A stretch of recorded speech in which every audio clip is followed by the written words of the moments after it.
Adrianne Palicki may always be remembered for playing Tim Riggins' girlfriend on Friday Night Lights, but she's built an impressive career since the show ended. From writing comic books to nabbing roles in Christmas movies, here's what she's been up to.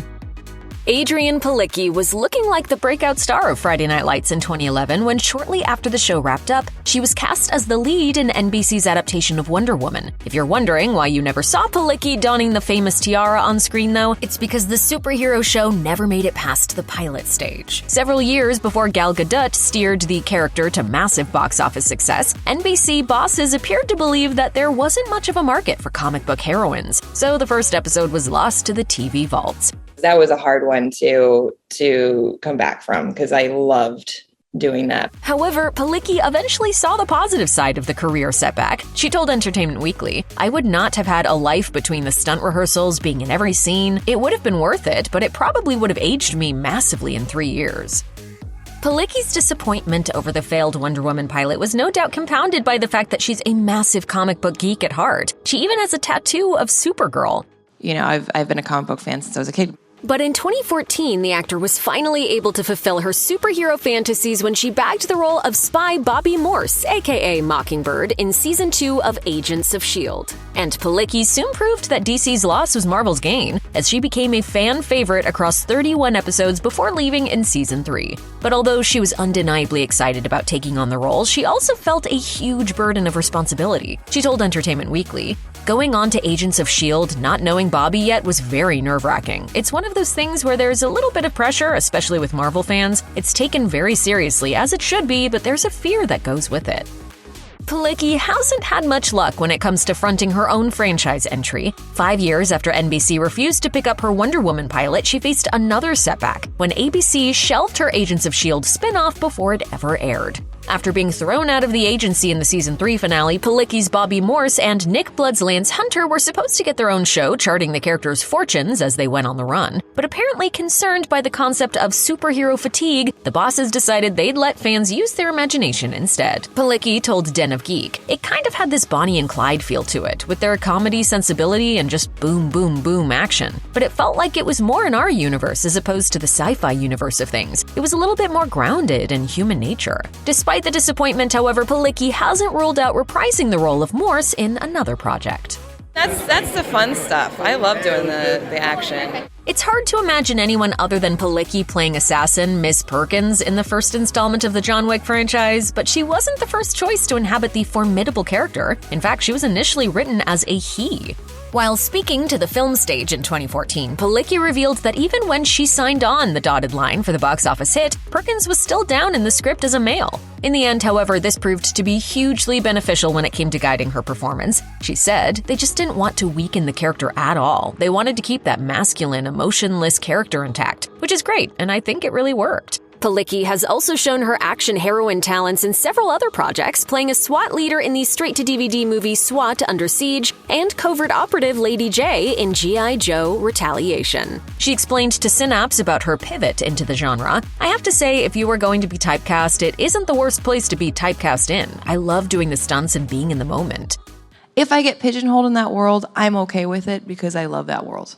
In 2014, Palicki got engaged to Jackson Spadell, a stuntman she'd met while filming John Wick. Spadell had previously shown off his daredevil skills in The Hunger Games: Catching Fire, most notably stepping in for Sam Claflin as Finnick Odair, as well as the likes of The Expendables 2 and Sherlock Holmes: A Game of Shadows. Unfortunately, Spadell and Palicki never made it down the aisle. Palicki told Entertainment Weekly, "I called off the wedding in 2015. There were some major issues in our relationship that I ignored. Luckily, she didn't appear too broken up about the split." She added, "I realized only a couple months before the wedding that sometimes people aren't meant to be together and it's okay to walk away."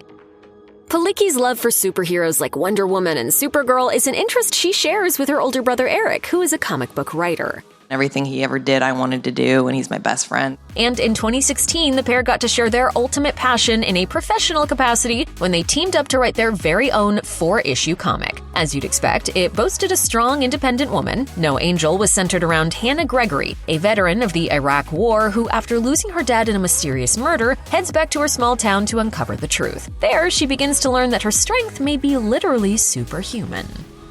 Palicki might not have made it down the aisle with John Wick stuntman Jackson Spadell, but she did get to say I do in 2019 to another co-star. 2 years after first meeting on the set of Seth MacFarlane's sci-fi series The Orville, Palicki and Scott Grimes tied the knot. The pair first went public with a hand-holding display at the 2018 San Diego Comic-Con. They also invited several other fan favorites to help celebrate their nuptials, including Palicki's Agents of S.H.I.E.L.D. castmate Ming-Na Wen.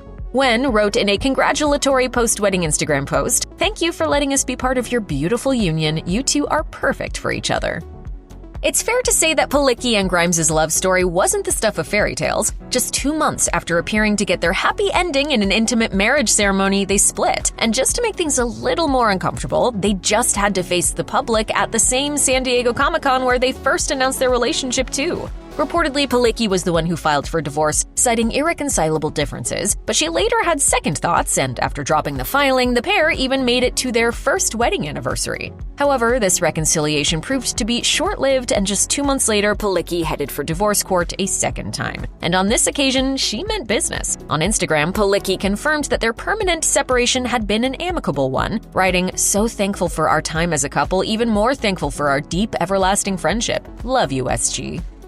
While most of her post-Friday Night Lights career has been in the fantastical world, Palicki has occasionally been given the opportunity to show she's a gifted comedy actor too. She played Dr. Samantha in the sitcom About a Boy, portrayed a law enforcement officer in an episode of Drunk History, and appeared in all 3 seasons of Seth MacFarlane's The Orville. But it was undoubtedly the Broken Lizard Troupe's 2023 movie Quasi, where she truly got to show off her comedic chops. Palicki played the seductive Queen Catherine of France in the film, telling Den of Geek, "I love doing improv. Quasi was scary at first, but they are so warm and welcoming. The minute I felt comfortable, which was pretty much from the start, they allowed me to just kind of relax into it." Palicki admits that she was initially confused as to why the team wanted to cast her in the first place, but during an early Zoom call with Steve Lemmy and Kevin Heffernan, she realized she could more than hold her own. She told Den of Geek, "Steve immediately insulted my last name, but I then gave it right back to him. So I think from moment one, it was like, this is gonna be fun. We're gonna have some fun here."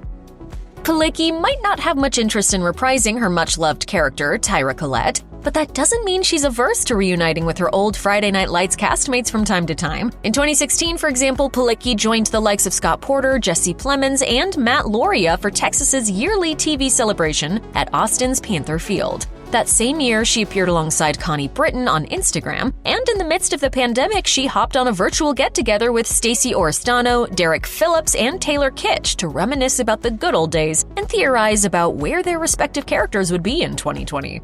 I always look forward to seeing my Friday Night Lights buddies. Although Seth MacFarlane's The Orville hasn't been officially laid to rest, fans shouldn't expect a 4th season of interplanetary parodies anytime soon. At least not according to Palicki. While appearing on the Inside of You podcast in 2023, Palicki was asked whether the show might return.